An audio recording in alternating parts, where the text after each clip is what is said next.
The orchestra had just struck the first bars of a waltz when the Duke of Ravenshaw dropped his glass, and the wine spread across the marble like spilled blood beneath 100 candles.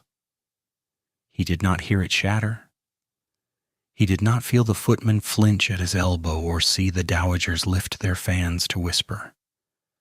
He saw only the woman in the green gown at the far end of the ballroom, half turned toward the garden doors, one auburn curl loose against a throat he had kissed 4 years dead.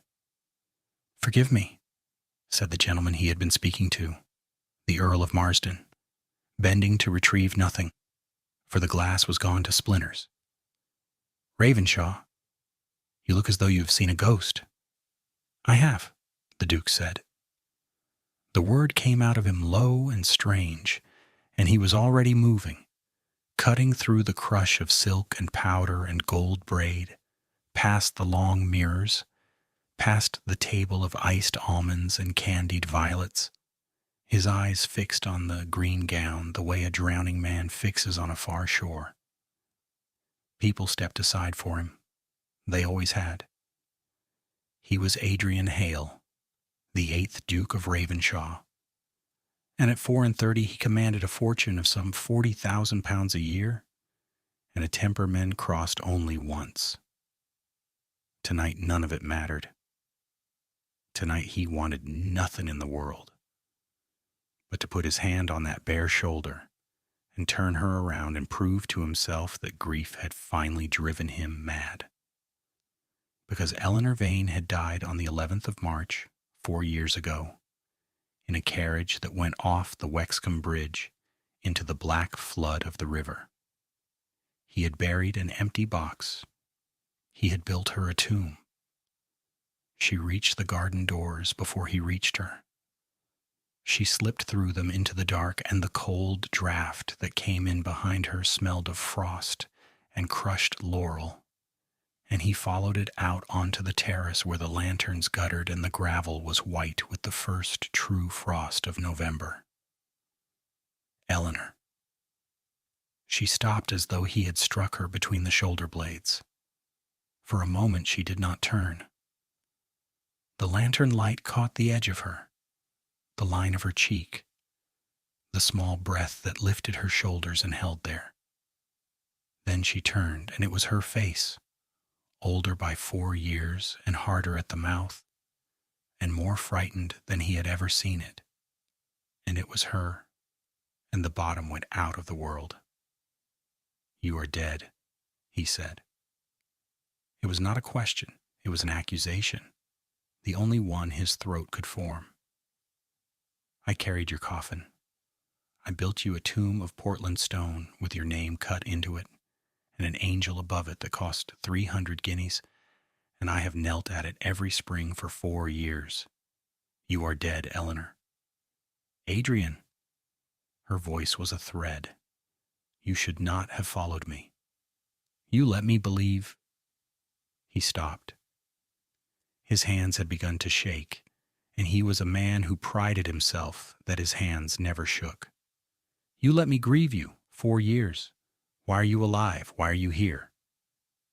Behind them, through the long windows, the waltz played on, bright and oblivious, and a fountain of laughter rose and fell.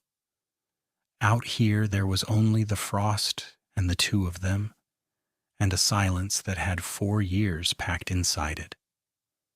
"I had no choice," she said. "Everyone has a choice." "Not everyone." Her chin came up, the old defiance flaring through the fear, and God help him, he had loved that look on her more than he had loved his own name. Not a woman with no money and no friends, and a man set on her ruin. "I had no choice, Adrian, and I will not stand here in the frost and be tried for it by you of all men." She made to step past him. He caught her wrist, not roughly, but he caught it, and she went still. Under his fingers her pulse was racing, real, warm, alive.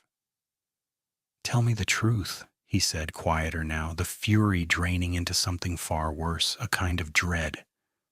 Whatever it is, I've spent 4 years burying you. I think I have earned the truth. She looked at his hand on her wrist, and then up at his face, and something in her seemed to give way. If I tell you, she said, you will hate me, and then you will do the one thing that will destroy us both. Tell me. You will go straight to a man at that ball and call him out, and he will kill you, or you him, and either way they will come looking for what you were protecting, and they will find it. Her voice dropped to almost nothing.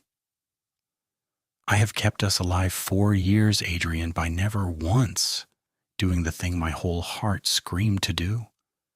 Do not undo it in a single night of temper because you have found me on a terrace. You speak as though I am a boy with a sword and no sense. I speak as a woman who has buried herself to keep a secret and who is watching you about to dig it up with your bare hands. He opened his mouth to answer her, and a boy's voice cut across the terrace. Mama? The Duke let go of her wrist. A child stood in the spill of light from the garden doors. Perhaps 3 years old, in a borrowed-looking coat too large at the shoulders, dark hair tumbling over his brow, and even in the poor light, even across the frost, the Duke saw the storm-gray eyes and the high, straight nose, and the small, stubborn set of the jaw he saw every morning in his own glass. He saw his own face looking back at him from a child he had never known he had. Go inside, darling, Eleanor said very steadily, though her whole body had gone rigid.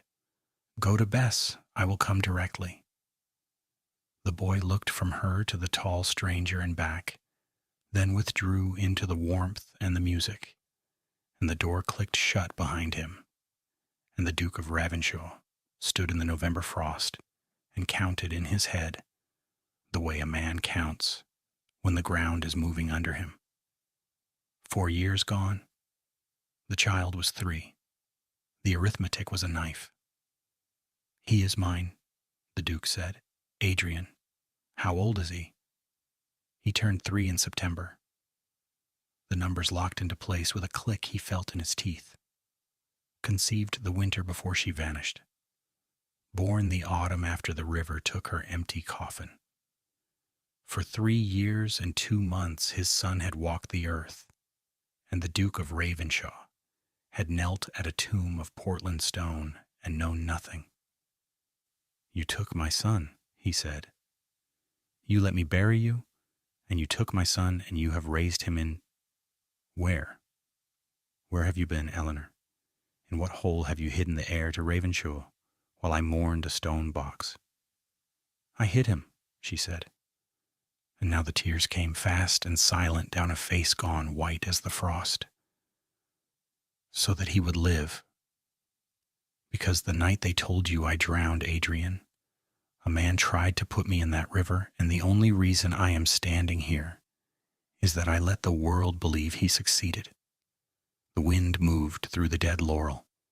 Somewhere inside, the waltz ended, and the applause came like distant rain, and the Duke stood very still and felt 4 years of grief turn slowly into something with teeth. Who? He said. She did not answer, but her eyes went just once, past his shoulder to the lit windows and the bright crowd within, to a particular man laughing among the dancers. And the Duke followed that glance and saw his own cousin, Mr. Gideon Hale, raising a glass to the room. The man who would inherit Ravenshaw if the Duke died without a son. Adrian Hale had not always been a hard man. There were those at court who could remember him at 21, before his father died and the dukedom closed over his head like cold water, and they said he had laughed easily then. But the men who knew him now knew only the iron. He paid his debts to the halfpenny and forgave no man his. He'd courted no woman since the river, and the matchmaking mothers had long since given him up as a tomb that walked. They did not know that he had meant it as a tomb. They didn't know that a part of him had gone into the ground at Ravenshaw with the empty box, and that he had built the angel over it so that something at least would weep for her, since he had found that he no longer could. Now he sat across from the living woman in a private room of the inn at the corner of the square, a fire between them, and learned how thoroughly he had been deceived. "Begin at the beginning," he said. "You will not like the beginning." "I have not liked anything in 4 years." "Begin." So she began, and he made himself listen, and the firelight moved across her face and found, here and there, the girl he had loved beneath the woman fear had made. She had been Eleanor Vane, the daughter of a clergyman with more learning than living, and she had come to Ravenshaw as a governess to the children of his late sister, and he had fallen in love with her in the library over a disputed line of Latin. He remembered the line. He could still say it. They had married in secret in the small chapel by the home farm, the chaplain and 2 tenants for witnesses, because a duke did not marry a governess in the open without first armoring her against the world, and he had meant to present her at the spring assemblies as his duchess, and dare the ton to sneer. He had not known she was already carrying his child. "You knew," he said, when the carriage. "You knew you were with child." "I had known a fortnight." Her hands were knotted in her lap. "I was coming to tell you that night on the Wexcombe Road. I never reached you." His cousin Gideon, she said, had found the chapel register. A second son of the family with debts that would have drowned a smaller man. Gideon had lived all his life 1 weak heart away from the dukedom, for Adrian had been sickly as a boy, and the physicians had once given him until 30. Gideon had waited. And then his cousin the Duke had not died, but had instead married in secret, and a legitimate heir was on the way. And the thing Gideon had counted on his whole life was about to be taken from him by a clergyman's daughter. "He came to me on the road," Eleanor said. "He had 2 men with him. He told me," he was very calm, Adrian, that is what I remember how calm he was. "He told me that there had been an accident, that my carriage had gone into the river, and that I had a choice. I could die that night, truly, and my child with me.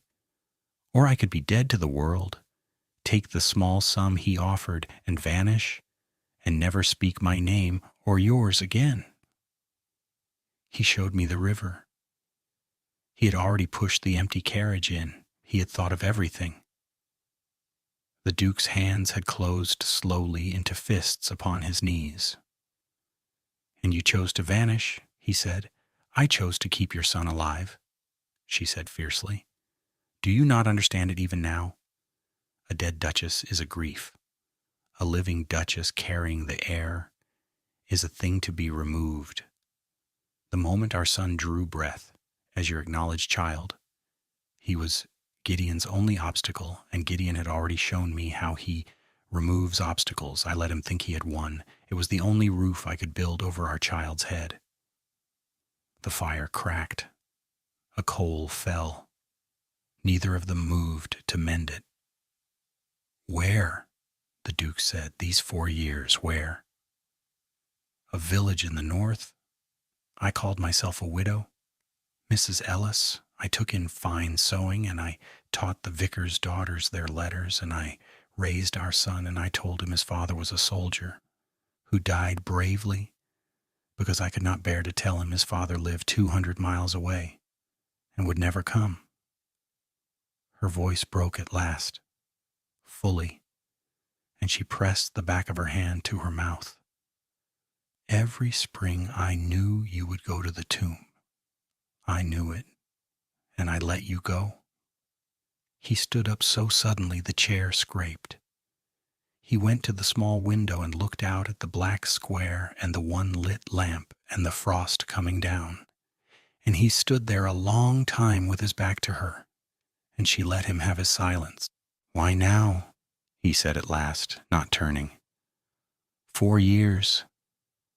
Why are you in London now in that gown, in that ballroom where I was certain to be? Because Gideon found us. He turned. She told it, and as she told it, the inn fell away, and she was back in the low front room of the cottage in the north with the rain on the small panes.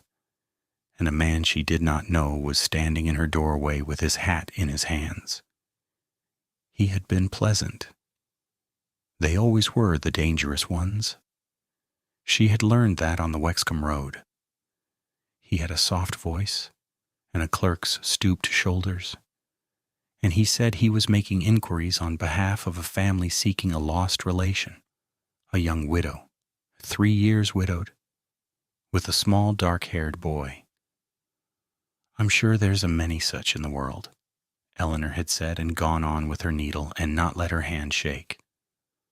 Though Thomas was playing on the hearth rug not 6 feet from the man, pushing his carved horse along the flagstones and making small galloping sounds.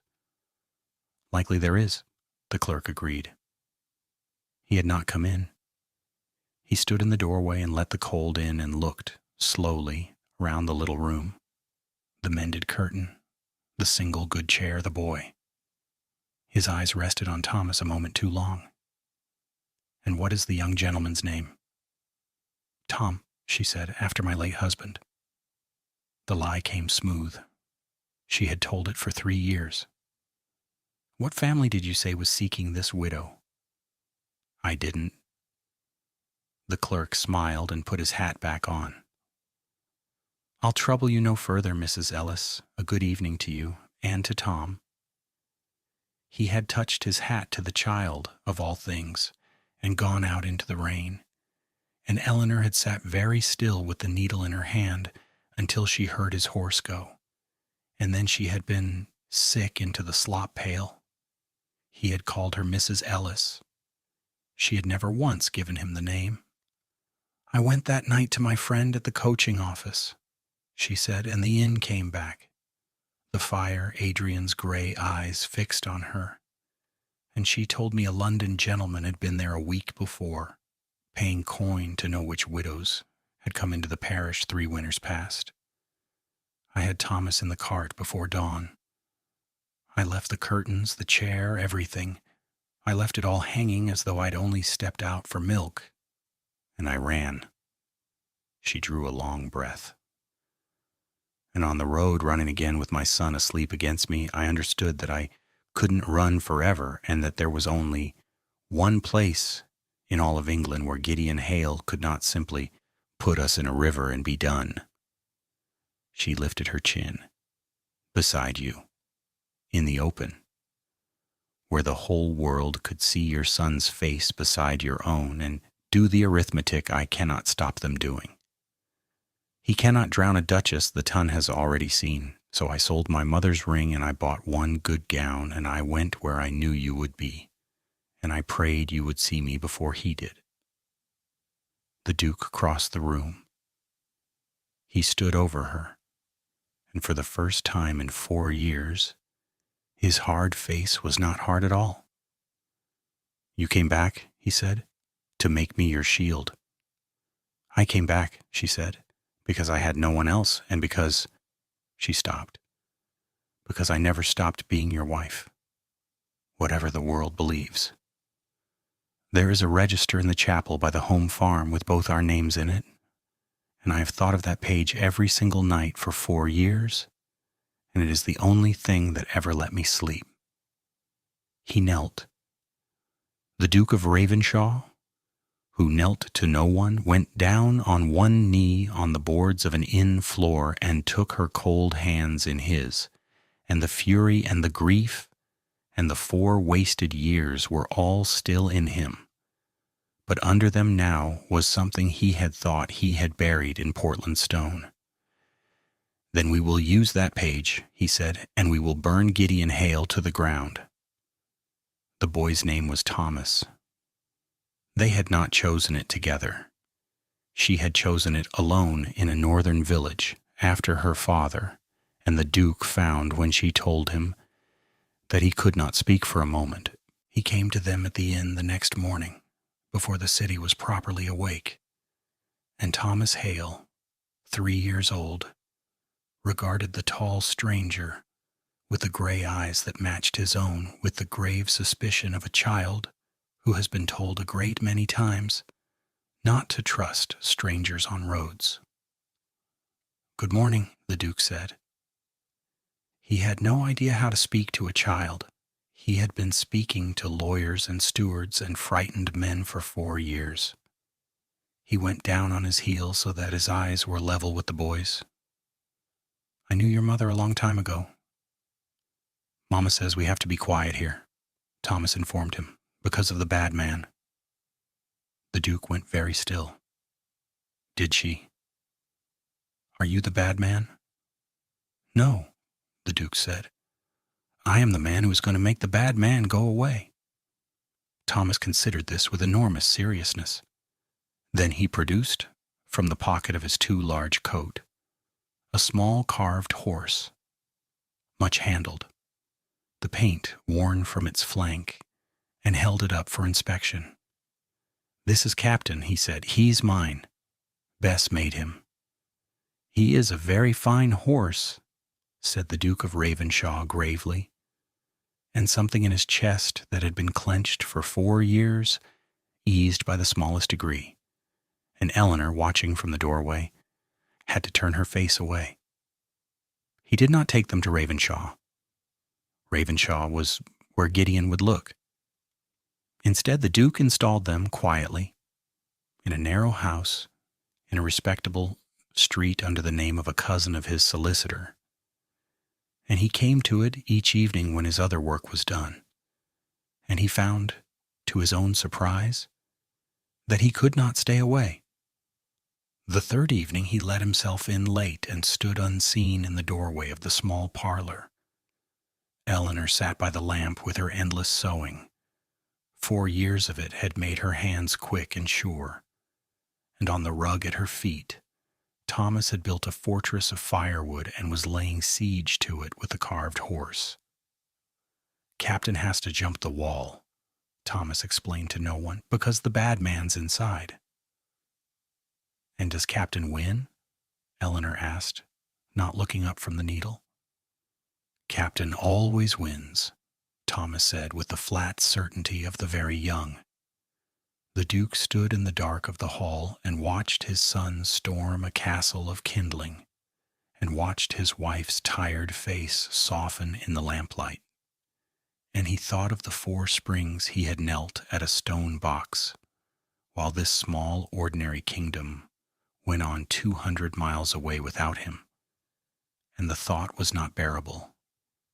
So he stopped thinking it and stepped into the light instead. "Captain wants reinforcements," he said, and lowered himself to the rug in his fine coat among the firewood, and Thomas, after a long judging look, handed the Duke of Ravenshaw a stick of kindling and appointed him to the cavalry. Then he set about with the cold method that had made men afraid of him the destruction of his cousin. The chapel register was the heart of it. A secret marriage was legal. A clergyman, a license, 2 witnesses, vows freely given, and the page in the chapel by the home farm made Eleanor his lawful wife and Thomas his lawful heir, as surely as if they had wed before the king. If the page survived, Gideon's whole edifice of patience collapsed. The boy stood between him and Ravenshaw, and there was nothing to inherit. So the Duke sent his most trusted man, old Pierce, who had carried him on his shoulders as a child, riding hard for the home farm to bring the register back to London under lock. Pierce returned in 4 days with his arm in a sling, and the register gone. "The chaplain's dead, Your Grace," Pierce said, ashen. 6 weeks back. Fell from his horse, they say. on a dry road in fine weather.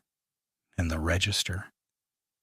The marriage page has been cut clean out of the book with a blade. There's a stub left, but the page is gone. The fire in the study did not warm the room. How many? The Duke said softly. Know it was ever there? You, your grace, her ladyship, the 2 tenant witnesses. Pierce swallowed. One of them is dead this 12-month of a fever, honest. The other is Sam Coombe. And Sam Coombe came into money 3 weeks ago and has gone for America. And no man knows the ship. So the Duke counted his witnesses. 2 tenants and a chaplain who could prove his marriage. The chaplain in the ground. 1 tenant dead. 1 tenant bought and fled across an ocean. The page itself cut out with a blade. 1. He had 1 witness left who could swear to the marriage that the law would hear. And that was Eleanor herself. And the word of a woman the whole world believed 4 years drowned, returned from the dead to claim a dukedom, was the word the law would hear last of all. Gideon had not been idle for 4 years. Gideon had been very, very busy. There is one thing he does not have, the Duke said. He had gone to the window again. He did this when he thought. He does not have the proof I have been carrying since the day we wed. He went to the iron safe behind the portrait of his father and worked the key, and he took out a letter, and he held it a moment before he gave it to Pierce to read, because his hands, again, were not quite steady. It was the marriage license itself, signed and sealed by the bishop's surrogate, granting Adrian Hale and Eleanor Vane leave to marry without banns, dated 3 days before the wedding, in the surrogate's own hand, and the diocesan seal pressed in red wax. He cut the page from the book, the Duke said, but he could not cut the bishop's own record from the diocesan registry, nor this, the license, which has lain in my safe since the morning we married. A marriage proven by license and by the surrogate's record and by the living oath of the bride. Let him try his river now, against a duchess the law itself will name. Gideon came to him first. He came the next afternoon to the house in Grosvenor Square, easy and smiling as he had come 100 times across the years. And the Duke received him in the study with the fire low and the license already locked away, and let his cousin sit, and poured him brandy with a steady hand, because he wanted to look the murder in the face before he ended it. You seem unwell, Adrian, Gideon said, taking the glass. There's talk. They say you were seen on a terrace at the Hartwells speaking to the air. They say you have taken a house for a woman and a child. He shook his head, all warm concern. I came because I would not have you hear from strangers that the town is beginning to laugh. Let them laugh. It is grief, cousin. It is only grief and no shame in it. But a duke cannot be seen to keep a fancy in a back street and call her Eleanor. For the family's sake, for your own, let me find her a place in the country quietly. Let me take this off your hands. I have always taken your troubles off your hands. The Duke set down the decanter. You came to the road that night with 2 men, he said very pleasantly, and a carriage already in the river. The fire popped. Gideon's face did not change at all, and that stillness told the Duke everything he had left to know. I don't take your meaning, Gideon said. You took the meaning very well 4 years ago. The Duke came around the desk and stood over his cousin, and he did not raise his voice, and somehow that emptied the room of air. You found the chapel register, you found the chaplain, you found a man who would cut a page from a book and another who would die on a dry road in fine weather. You have been very thorough, Gideon. You have unpicked 4 years of my life thread by thread, and the one thing, the single thing you did not count on, is that I keep my own papers, and that the woman you put in a river came back up out of it carrying my son. For the length of a breath, the warmth went entirely out of Gideon Hale's face, and what was underneath looked at the Duke without any pretense at all. A river is a careless thing, Gideon said softly. It does not always finish what it begins. But it is patient, cousin, it waits. There is a deal of water yet between a frightened seamstress and a dukedom. He rose unhurried and set his untouched brandy on the mantel. You have no register. You have a madman's tale and a woman the world buried. Bring her into the light, and you will only be burying her twice, and yourself beside her. I would think on that, were I you. I have thought on it, the Duke said. Good afternoon, cousin.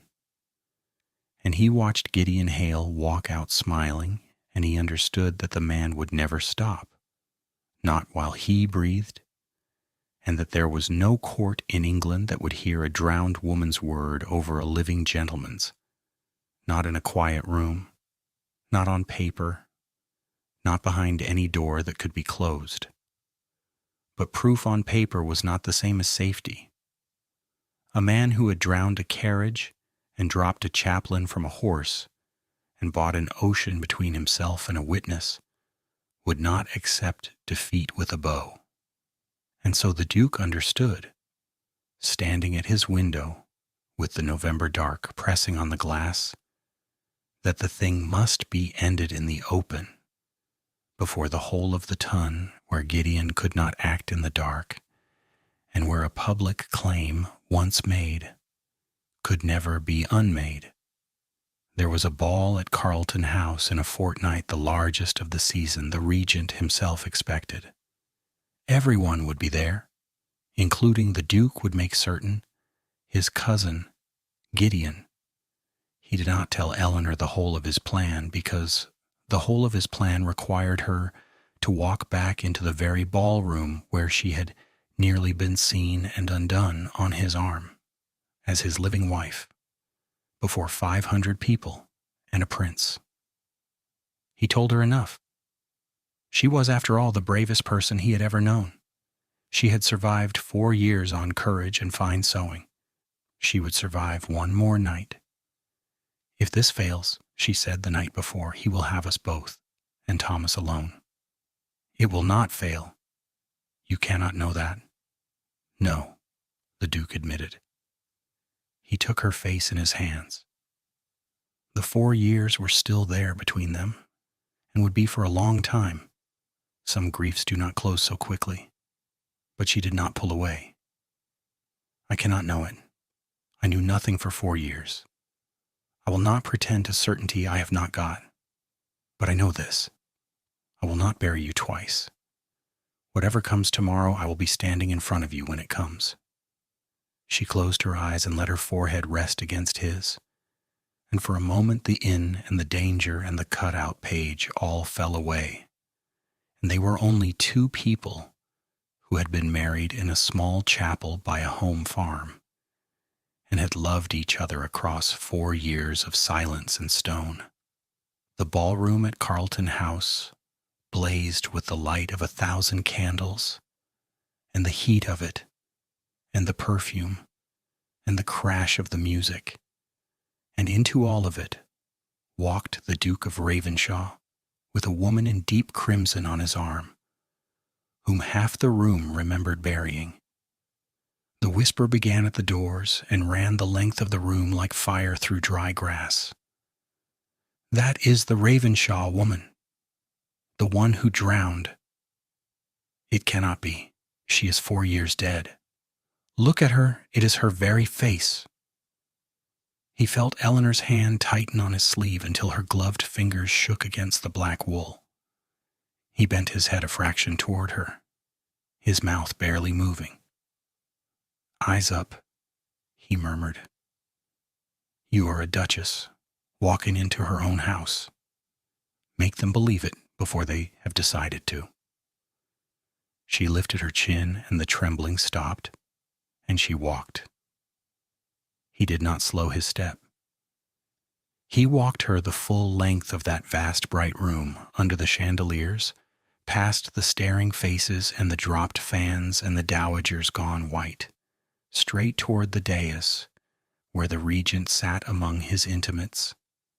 And he stopped, and he bowed, and he drew Eleanor forward into the full light where every soul in the room could see her face. "Your Royal Highness," the Duke said, and his voice carried, for he meant it to carry to the farthest corner. "Permit me to present my wife, Eleanor, Duchess of Ravenshaw. We were married 4 years past, in the chapel at Ravenshaw, by license of the bishop, before witnesses. There are those who told the world she had died." He let his gaze move slowly across the silent crowd until it found, near a pillar, the face he sought. "They were mistaken. As you see, she lives." For a moment the whole room hung suspended. Then Gideon Hale stepped out of the crowd, smiling, easy, a man stepping forward to clear up an embarrassing little misunderstanding among family. "My poor cousin," Gideon said, pitching it gently, sorrowfully for the room. "Grief is a cruel master. We all loved Eleanor. We all mourned her. But to parade some poor creature who shares her look before His Royal Highness, and to call her, 'Adrian, this is not a wife, this is a fever. There is no proof on God's earth that the woman you buried did not drown. The register itself, I am told, holds no such marriage. Let us be kind. Let us take him home.' It was beautifully done." A murmur of pity rose. The Duke saw 2 or 3 of the older men nod, sorrowful, persuaded. He had counted on exactly this. "No proof," the Duke repeated. "You're quite certain, cousin? You would stake your name upon it here, before the prince?" "I would stake my life," Gideon said, "upon the love I bear you." "Then you have lost it." The Duke drew the license from his breast and held it up, and the red diocesan seal caught the candlelight, and he passed it not to Gideon but to the regent himself. "The bishop's own license, your highness, granting me leave to marry Eleanor Vane without banns, dated the autumn of the year 1810, sealed in the diocesan registry, where any man may go and read its twin. The marriage register at Ravenshaw held this union also, until some 6 weeks passed, when the page was cut from the book with a blade. 3 weeks after the chaplain who married us died, falling from his horse on a dry road, and the surviving witness came suddenly into money and sailed for America." He turned at last, full upon his cousin, and his voice dropped, and somehow that was worse than any shout. "A great deal of trouble, cousin, to unmake a marriage that never threatened any man. Unless that man stood to inherit Ravenshaw, should I die without a son." The pity in the room had begun very quietly to turn. "And I have a son," the Duke said. He did not raise his voice, but the words went into the silence like a stone into still water. From behind a screen at the side of the dais, where old Pierce had waited with him, the Duke brought the boy out by the hand. Thomas in a new blue coat, his dark hair brushed, the small carved horse clutched tight in his fist, and he stood the child in the light beside himself, and he let 500 people look from the man's face to the boy's and back again. The gray eyes, the straight nose, the stubborn jaw, the same face 34 years apart, standing side by side under the regent's own chandeliers. No one in that room needed to be told. A duchess might be doubted, a license might be argued, but a child's face is the one witness that cannot be bought, cannot be cut from a book with a blade, cannot be put on a ship to America. The room looked at Thomas Hale, and did the arithmetic, all of it at once, and the verdict ran through 500 people in a single indrawn breath. Gideon Hale's smile was gone. "This proves nothing," he said, but his voice had cracked, and he heard it crack, and so did everyone. "A bastard, a bye-blow. It proves nothing of a marriage." "Have a care," said the regent. The room went utterly silent. The prince had taken the license in his own plump, bearinged hand and read it, and now he lifted his eyes, and they were not kind, and they were fixed on Gideon Hale. "We have read the license," the regent said. "We know the surrogate's hand. He holds our own commission. The seal is true, and we find ourselves curious, Mr. Hale, about a chaplain dead on a dry road and a witness gone to sea with a full purse and a page cut from a book. Curious enough that we shall have the matter looked into closely."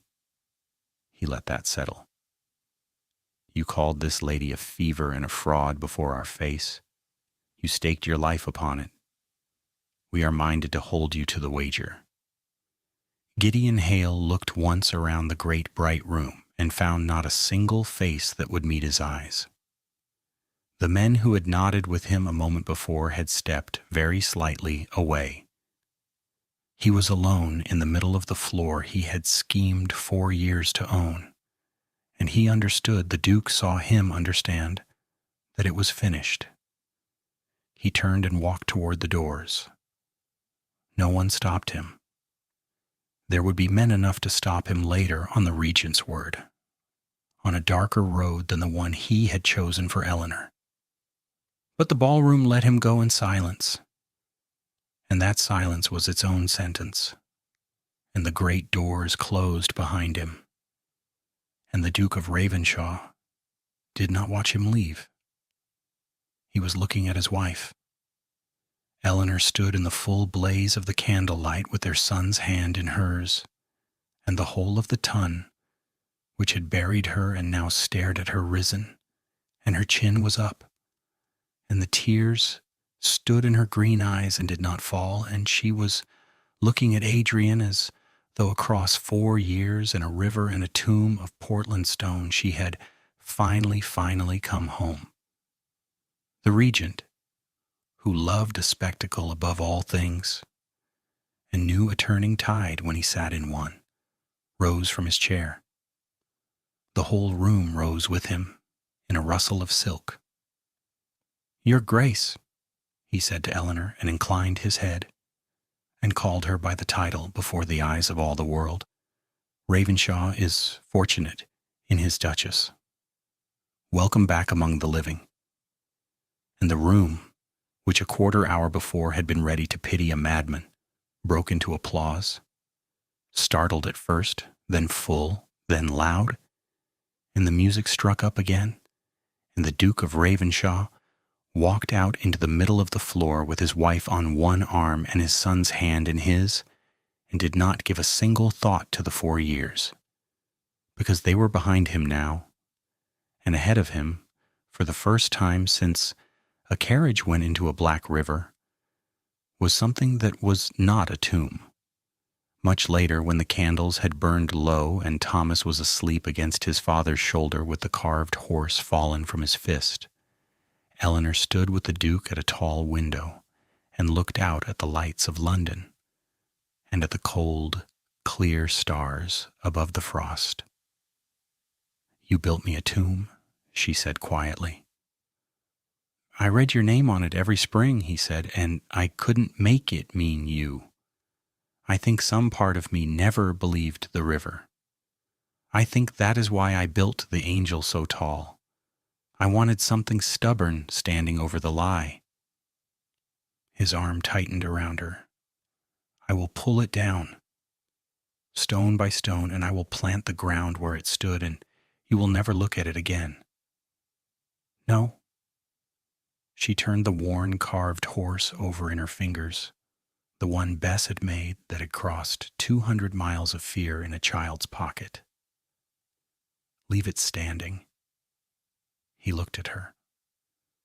Leave it, she said, with the angel and the name and the 300 guineas of grief, so that when our son is grown and asks how much his father loved his mother, there will be a thing in Portland stone he can go and touch. She set the horse on the sill between them, small and worn and steadfast. You loved me enough to bury me, Adrian. I should like that to be remembered too. The Duke of Ravenshaw, who hadn't wept at the river, nor at the tomb, nor at any grave in 4 hard years, put his arm around his living wife and his sleeping son, and stood in the candlelight a long time, and let the 4 years go out of him at last, the way frost goes off a window when the sun finally reaches it. Outside, the night turned slowly toward morning, and in a northern village 200 miles away, no one would ever again ask after the widow with the dark-haired boy, because the widow was gone, and in her place a duchess had risen from a river and a stone box and walked the whole length of a blazing ballroom to take back her own name and her own.